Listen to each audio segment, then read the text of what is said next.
बाबू फरमाते हुब्बुल औलाद, फरमाया जो बंदा अपने बच्चों के साथ प्यार करता है, यूं नहीं कि चेहरे पे 12 बजे हैं, घर में आए तो बच्चे सहम गए, बच्चे डर गए, सहम कर वो कोने में दुबक गए, बाप के सामने आए तो सांस वो भी बड़ी मुश्किल से आ रही है, बच्चे डर जाते हैं माँ बाप से। महबूबे कायनात सल्लल्लाहु अलैहि वसल्लम फरमाते हैं जिस नबी का तुम कलमा पढ़ते हो वो तुम्हारी तरबियत यूं करते हैं, हुब्बुल औलाद, अपनी औलाद से मोहब्बत करो। और ये औलाद से जो मोहब्बत करने का ये अमल है ना, ये कब्र में भी फायदा देगा, हशर के अंदर भी फायदा देगा। फरमाया जब तुम कब्र में जाओगे ना तो तुम्हारे और जहन्नम की आग के दरमियान ये औलाद की मोहब्बत रुकावट बन जाएगी, तुम्हारा दिफा करेगी। तुम्हें अगर जहन्नम की आग जलाने के लिए आगे बढ़ेगी ना तो फिर ये मोहब्बत औलाद अगर अल्लाह की रजा के लिए हो और इस नुक्ता नजर से हो कि ये मेरे नबी की सुन्नत है, मेरे महबूब ने अपने तीनों बेटों से प्यार फरमाया, मेरे महबूब अलैहिस्सलाम ने अपनी चारों बेटियों से प्यार फरमाया, मेरे महबूब अलैहिस्सलाम ने अपने हसन मुज्तबा इमाम हुसैन पाक से, और मेरे आका सल्लल्लाहु अलैहि वसल्लम ने अपनी नवासी हजरत अबू उमामा से प्यार फरमाया।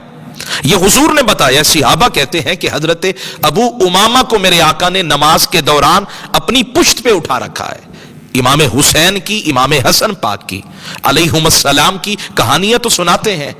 हजरत अबू उमामा की कहानी भी सुनाए तो बाबू फरमाते हैं ये मोहब्बत औलाद कब्र के अंदर भी काम आएगी, हशर के अंदर भी। दूसरा नुक्ता इससे भी ज्यादा अहम है, वकरामातिहिम जवाजुन अलस्सिरात,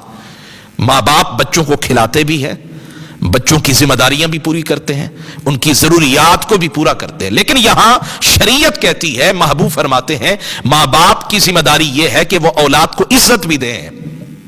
और इसका फुकदान है, ये चीज नजर नहीं आती है।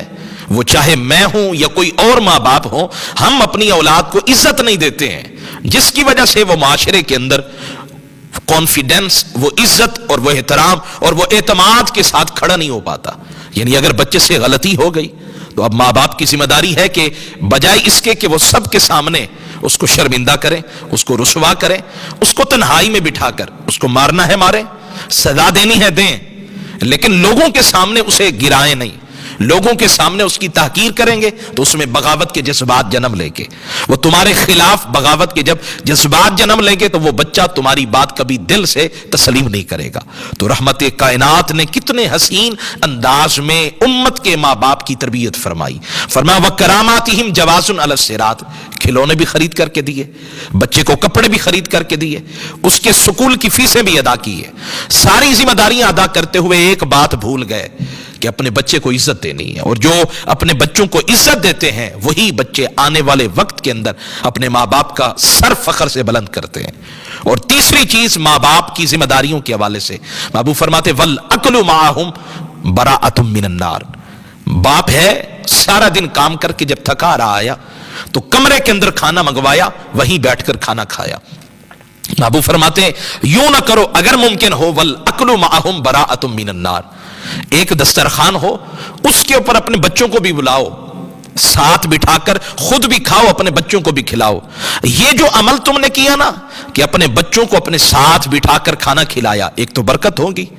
एक उन्स पैदा होगा, दिलों में जो दूरियां हैं वो खत्म होंगी, और एक दूसरे का हाल अहवाल पूछेंगे, और कहीं खामी है तो माँ बाप उसकी तरबियत करेंगे, इस्लाह करेंगे। और इसके अलावा एक और बात भी है, फरमाया वल अक्लु माहुम बराअतुम मिनन नार, ये अमल जो है ये कब्र के अंदर भी और हशर के अंदर भी जहन्नम से नजात का बाइस बन जाएगा।